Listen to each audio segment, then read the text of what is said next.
introduction. Good morning, good afternoon, good evening, everyone. Vicky, Philip, thank you so much for this opportunity.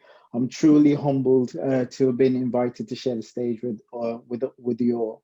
Now, I want to set the scene for you to understand how, you see, I'm a big movie buff, and cinema has played a large part of my creativity, the way I think, the way I see life.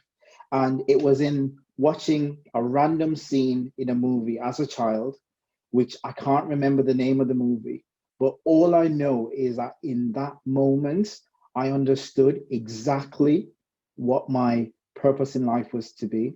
I didn't know what a coach was. I was so young, I couldn't even articulate or describe what I saw this coach doing in this movie. But during his journey to self-actualization, I witnessed the power and the transformation in his audience lives. And I looked at it and I thought, that is exactly what I want to do.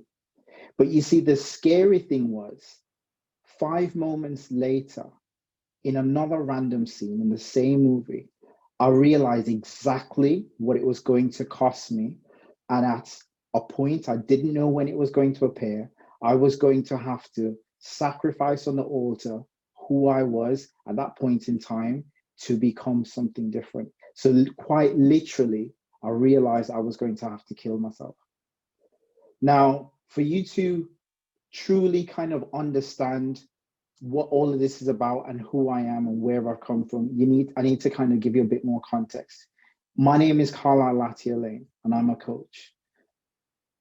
Son to Cecil, a career diplomat born in Trinidad. Son to Carmen, a business executive in publishing, politics, and education. Now, I was born in, quite fortunately, in a comfortable degree of affluence in Jamaica. And in a circumstance that I was completely unprepared for, I found myself on the precipice of poverty and almost homelessness in Africa. Now, I was so young that I didn't understand that not everyone's mother and father didn't live in the same house and that their father lived with his other family down the road. But that was my normal. At 12, my mother and I moved to Africa when she remarried. And it was one of the craziest experience that I would never trade for anything. But you see, on arrival, we realized that two things were about to happen. The gentleman that my mother had married had lied about having sorted out home and accommodation and steady work. And also, we were soon to find out that the trustees that my mum had left in place to look after her interests and our assets were slowly but surely liquidating everything. So not only did we find ourselves marooned in a foreign land under circumstances that were completely misrepresented, 6 months on arrival, we were now facing financial ruin as we had no source of income and literally the wire transfers stopped coming through. Now, unbeknownst to everyone, my mother didn't realize that on the day we were leaving, I sat there and I heard her older sister saying to her, I know you're going to come back and you're going to come back with your tail between your legs, but don't worry, we'll be waiting for you.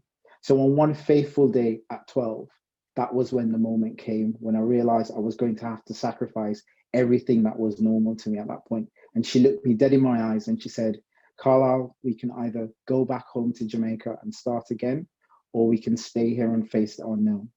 Now we all know how that story ended because we stayed and it turned out to be one of the best things that we could ever have done. Now, the next leg of this story happens in 1998. At 18, I've completely acclimatized, I'm fully settled, and my mother randomly says to me one afternoon, Carlisle, I give you a hypothetical. Stay and go to university in Nigeria and I buy your Benz, or do you want to go to England and go to university there? And I said, well, it's a no-brainer. It's part of my career plan. I'm going to be Cecil 2.0, but better at everything. So I'm going to go to England. Little did I know, at a week's notice, my mother said to me, settled, fine, you're going to England next week. I thought it was a joke until on the day, the car turns up. Says, Carlisle, aren't you ready? I said, no, ready for what? I said, your mother is at the airport And sure enough, I arrived there. She had my passport in hand, acceptance letter for university, school fees there and then. And she says to me, there you go, off you go and figure it all out. Not quite in those words, but I could see her fighting back the tears. And right there in the airport, I decided, okay, I've got this sussed. I'm going to go to England, I'm going to go to my father's alma mater, I'm going to become a diplomat, I'm going to study law, I'm going to get married, I'm going to have children, it's going to be fine. And in my naivete, this whole paradigm came crashing down when I realized there and then I got rejected from my father's university. And then I started to see the futility of my plan. So I started carving out my own plan. But in this, I still decided I was going to study law. 4 weeks in, £6,000 out of pocket, I had to have a difficult conversation as I realized that it was just not going to happen. So the irony of what I'm about to say is I decided to study IT, and that will soon become apparent. Much to my mother's, we finally settled everything, but then I went on to sell cars for 10 years. Now, at this point, I thought I had life completely sorted. The edginess of living in Nigeria under difficult circumstances, plus my privileged background, my confidence was through the roof. All the girls liked me, but my ignorance just led me from toxic relationship to toxic friendship as I realized just how little I knew about life and everything else. But you see, my downfall was my condition of worth, which led me to kind of think, well, this is the image I need to put out to let everyone know that I'm doing okay. Meanwhile, I was thinking, well, after all, I'm not doing that bad. I bought my first house at 24. I was married at 23. But the reality was by 26, I was divorced. By 28, I was bankrupt. And by 30, I was trapped in a job that I absolutely hated. And that is when I kind of sat and had a deep, long, hard look at myself and realized that life isn't something where you just have a challenge and you overcome once and then you've got it all sussed.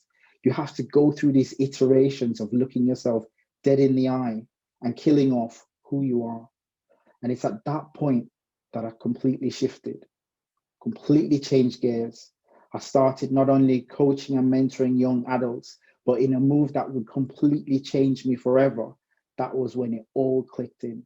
Because when I saw the lights come on in the young adults' lives that I was working with, that was when I felt truly, truly set and sure of what I was doing. So I say all of this to say, basically, work out what you want to do. Why do you want to do it? And don't be afraid to ask for the help and support that you need as time goes on. Life has a plan for you, and each of your lives are truly unique. And just like a movie, you never know where the plot twists are going to come, and it's like a thriller. But God has a plan for you, and He has put gifts in you that are uniquely yours, and you are one of one bespoke, and you are the only one that can express those gifts. So, in the words of Martin Luther King, I'm going to end with this.